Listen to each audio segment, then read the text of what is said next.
Assalamualaikum warahmatullahi wabarakatuh.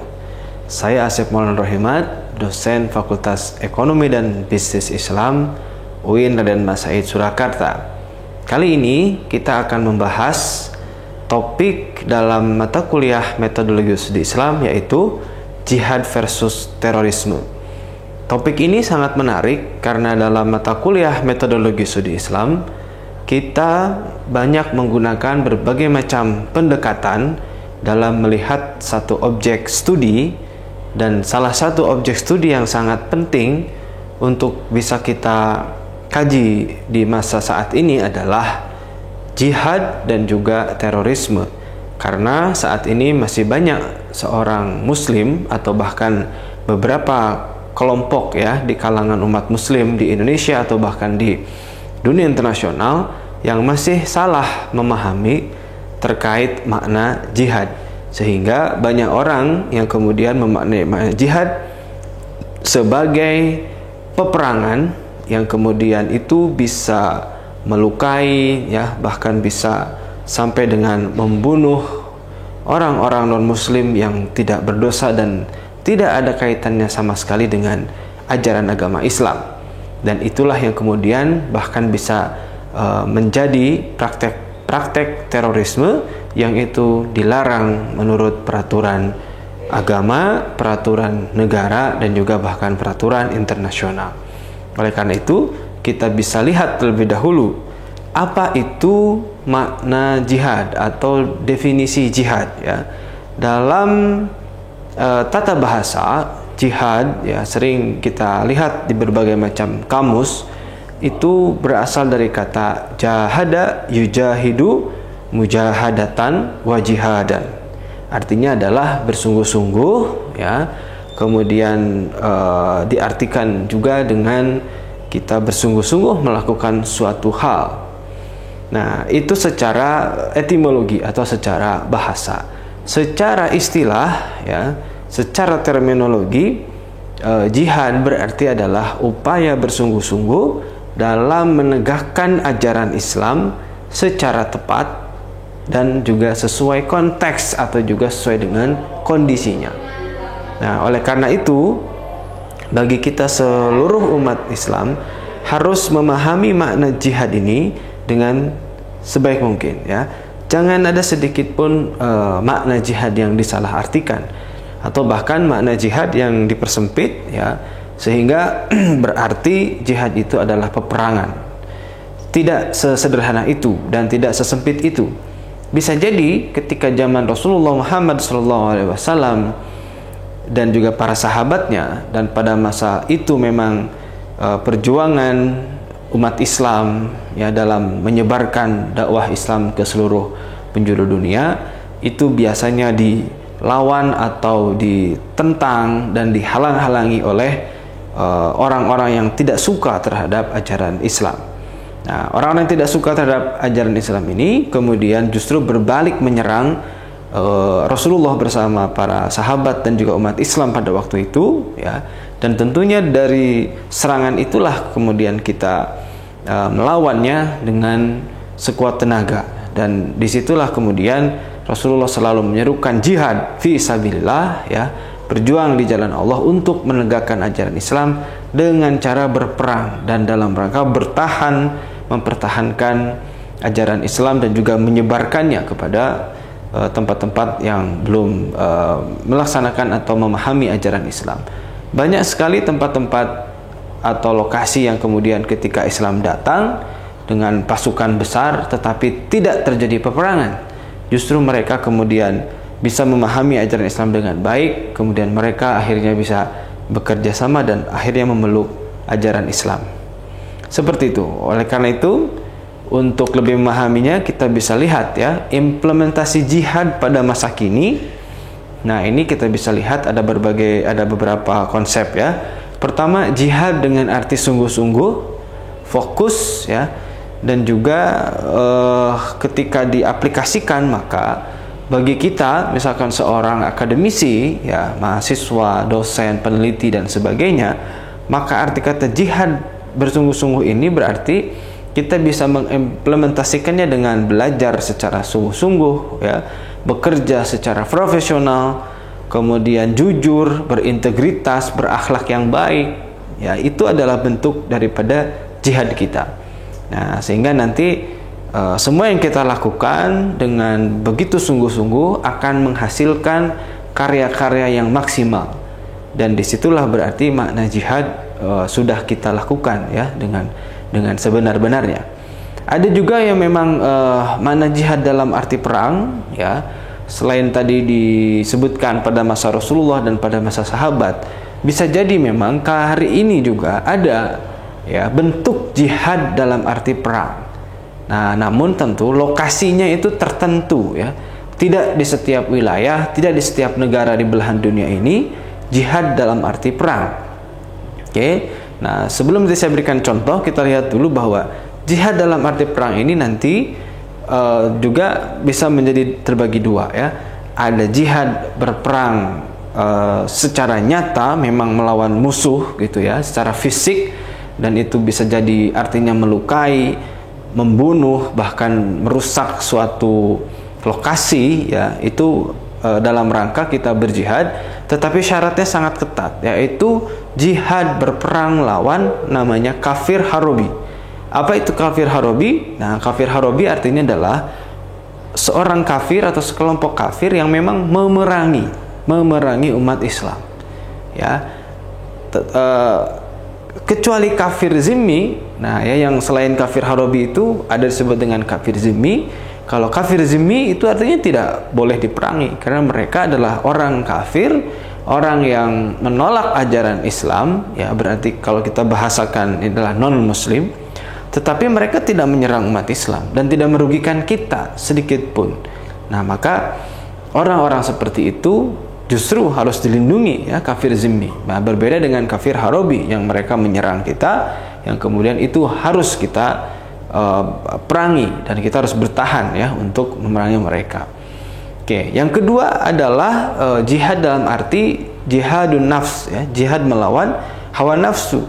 Nah, kalau ini memang kita menggunakan pendekatan ilmu tasawuf ya, ilmu akhlak, bahwa dalam setiap diri manusia ini ada hawa nafsu yang apalagi diprovokasi ya, atau digoda oleh setan-setan yang memang mereka diutus oleh Allah untuk menguji manusia ya, untuk apakah mengikuti perintah Allah, takwa, atau mereka justru maksiat atau mengikuti hawa nafsu setan. Nah, oleh karena itu jihad dalam berarti melawan hawa nafsu ini justru kata Rasulullah merupakan jihadul akbar ya, jihad yang paling besar daripada berperang pada waktu itu adalah jihadun nafs, yaitu jihad melawan hawa nafsu diri sendiri.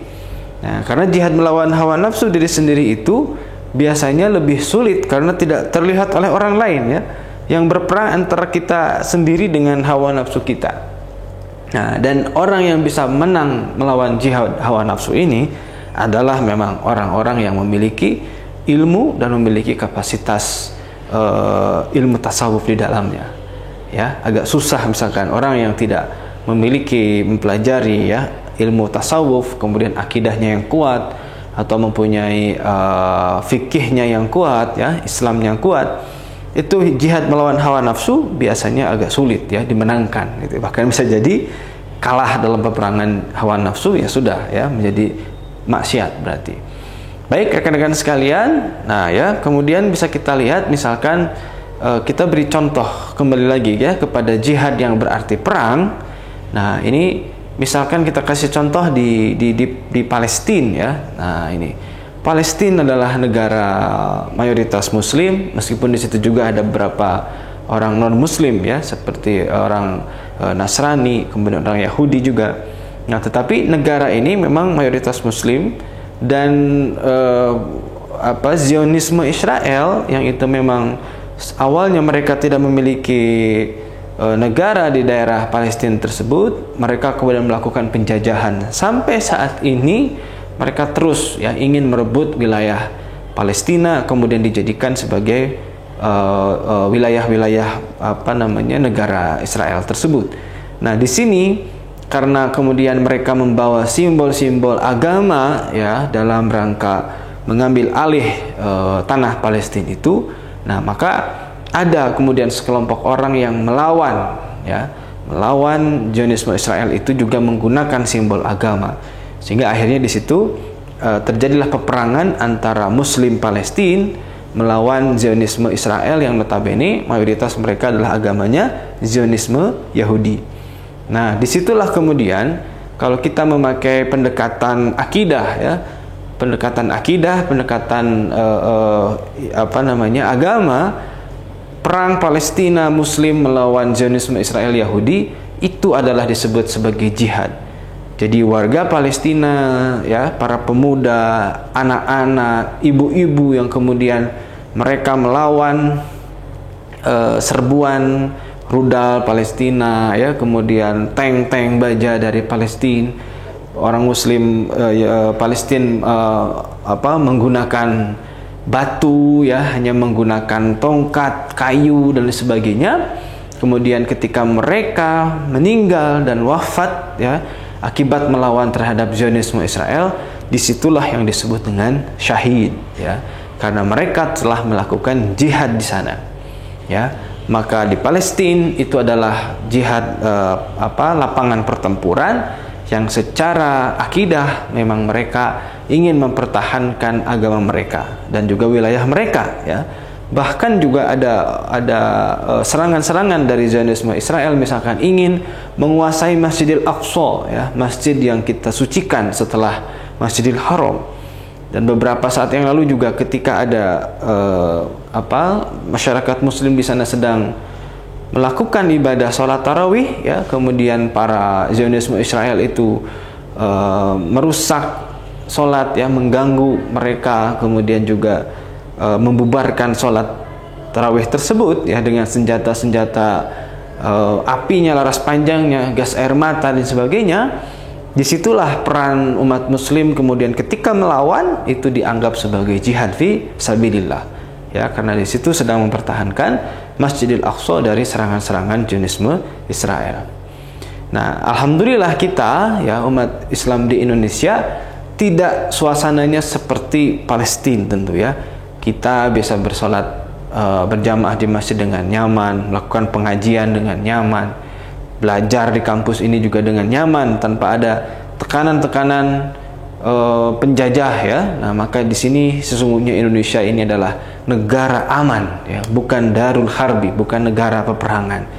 Maka jihad yang tepat bagi kita di Indonesia sesungguhnya adalah bukan jihad dalam berarti perang, ya, bukan jihad dalam berarti perang, tetapi jihad berarti sungguh-sungguh kita profesional dalam melaksanakan seluruh tugas-tugas kita masing-masing.